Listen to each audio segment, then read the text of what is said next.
A nova lei de imigração pretende diminuir a burocracia e facilitar o trâmite para estrangeiros que querem morar no Brasil. Só no ano passado, cerca de 3 mil pessoas receberam essa cidadania brasileira. Yannick se casou com uma brasileira ainda na França, mas o casal decidiu se mudar para o Brasil com os 3 filhos. O francês conseguiu visto permanente para viver por aqui. É bom morar num país apesar de ser um país assim com a cultura ocidental, inclusive com a língua aqui perto, assim, é muito diferente de lá. Então é bom dá para refletir sobre muitas coisas. E eu mudei bastante, muito, desde que estou aqui, sobre como meus filhos, do jeito que eu vejo a vida também. A nova lei de imigração substitui o Estatuto do Estrangeiro de 1980 e traz novidades na regulação da entrada e estada no Brasil de imigrantes e visitantes. A legislação estabelece ainda diretrizes para políticas públicas voltadas para os estrangeiros e dá a eles direitos semelhantes aos dos brasileiros. Quase 3 mil estrangeiros ganharam a cidadania brasileira em 2016. Em alguns casos, segundo o Ministério da Justiça, o processo leva até 15 anos. A lei de imigração promete desburocratizar esse trâmite.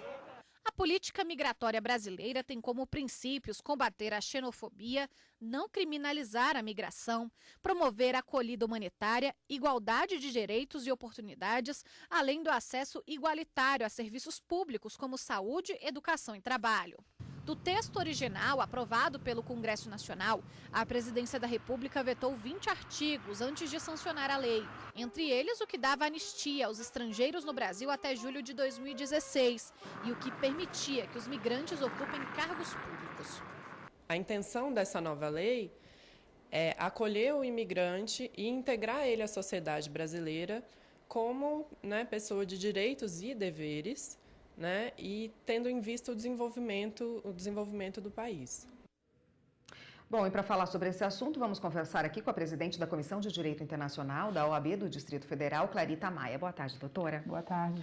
Bom, a gente viu aí na reportagem da Evne, alguns esclarecimentos sobre essa nova lei, mas eu gostaria que a senhora explicasse melhor para a gente quais as diferenças entre a legislação antiga e essa mais recente. É muito dito que o antigo Estatuto Jurídico do Estrangeiro foi versado numa mentalidade de segurança nacional, isso é verdade. Haviam várias travas à entrada do estrangeiro e várias possibilidades de expulsão de acordo com conveniências. Discricionariedades, digamos assim, muito largas para o tomador de decisão. Mas, basicamente, na atualidade, essa nova lei de imigração traz a possibilidade de políticas públicas continuamente conversando com estrangeiros e ajustando a ação do Estado em benefício dos migrantes, da comunidade de expatriados. Isso é extremamente benéfico. Além disso, descriminaliza a situação do estrangeiro no Brasil. Dá o comando da não discriminação de estrangeiros, quaisquer que sejam as suas condições aqui no Brasil. Faculta direitos laborais, direitos a acesso a serviços públicos que não existia na outra situação. Então, de fato, é um avanço, e é um avanço notável, sobretudo no momento em que o mundo inteiro faz uma revisão nas suas legislações nacionais com relação a estrangeiros, mas num sentido conservador, num sentido de, na verdade, rechaçar e fechar portas ao estrangeiro. A senhora já disse aí de alguns benefícios, que essa lei traz para o estrangeiro que vai morar no Brasil. Eu gostaria que a senhora explicasse melhor quais são esses benefícios. Aí dá para explicar, dar algum exemplo prático para a gente?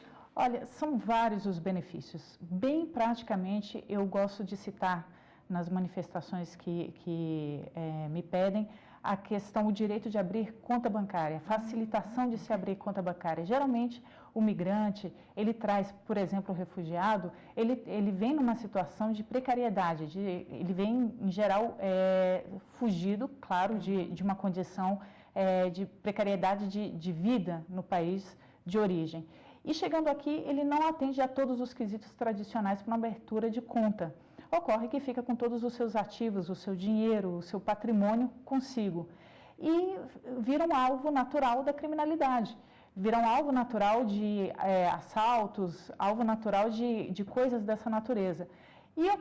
Ocorria e ocorre, infelizmente ainda hoje, que esse grupo de imigrantes é jogado à situação de mendicância, à situação de, infelizmente, prostituição ou à situação de pequenos furtos. Isso é uma realidade que todos os direitos laborais, previdenciários, de manifestação política, tendem a mitigar.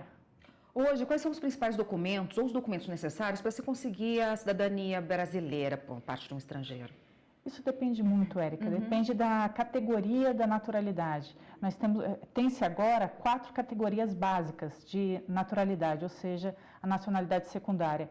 É ordinária, extraordinária, especial e provisória.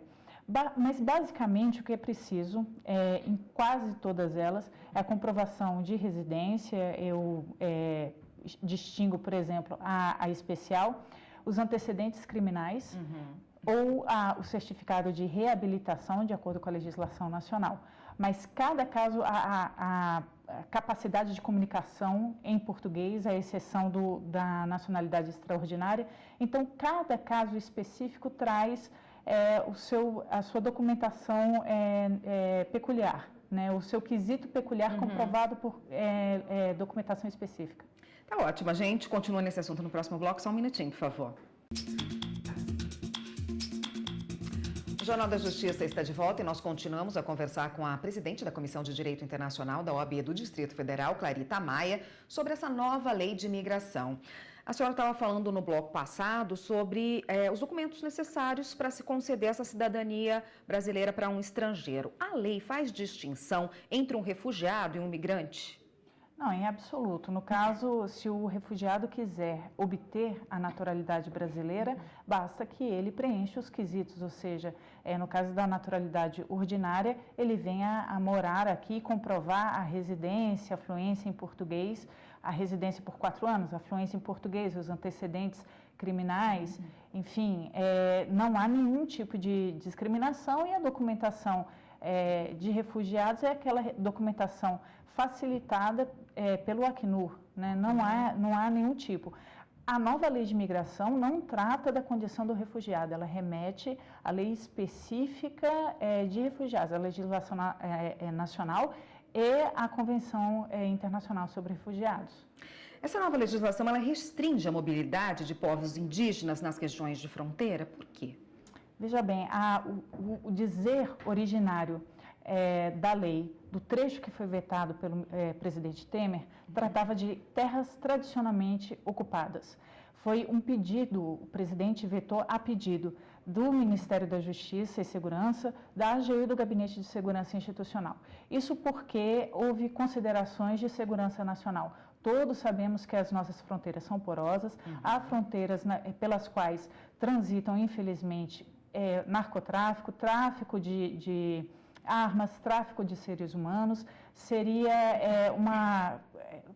facilitar, digamos assim, o uso das várias organizações de criminalidade transnacional dessas comunidades indígenas. Significaria até, no limite, torná-las frágeis, fragilizar a própria segurança dessas comunidades. Então, houve uma percepção de segurança nacional que, ao meu sentir, é altamente procedente. Por que houve o veto à anistia? Pelo mesmo motivo, infelizmente. As agências internacionais de inteligência compartilham essa informação, a Agência Brasileira de Inteligência não se pronunciou nesse sentido, mas é sabido que, infelizmente, nos contingentes de refugiados, terroristas, sejam líderes de células terroristas, sejam apenas membros, se oportunizam da situação para entrar em diversos países aos quais não teriam acesso em outra circunstância, porque haveria uma investigação de antecedentes para se conseguir um visto, haveria um processo mais burocrático pelo qual possivelmente eles seriam identificados. Então, o que as agências internacionais dizem é que, infelizmente, é preciso haver um momento em que esses refugiados eles são mantidos, digamos assim, sob maior vigilância para aí distinguir os que estão entrando realmente por motivos legítimos de boa-fé e os que não estão entrando por motivos legítimos. Porque, de acordo com o direito internacional, há o princípio do non-refoulement. Significa que qualquer pessoa que acorra a um país sob a alegação de que está se refugiando, vai pedir o refúgio, essa pessoa não pode ser rechaçada da fronteira do país. É preciso que seja acolhida e aí esse país, né, que a acolheu vai fazer as diligências necessárias para que haja essa distinção. Ocorre que o Brasil não fez essa diligência necessária e existe por parte da inteligência internacional a alegação de que em todos os lugares, na Europa, também no Brasil, infelizmente, integrantes do Hezbollah, integrantes de outras células terroristas entraram na onda de refugiados. Tá ótimo, doutora. Muito obrigada pelas explicações. Eu conversei com Clarita Maia, que é presidente da Comissão de Direito Internacional da OAB do Distrito Federal e conversou conosco hoje sobre a nova lei de imigração. Obrigada. Até uma próxima. Obrigada a você.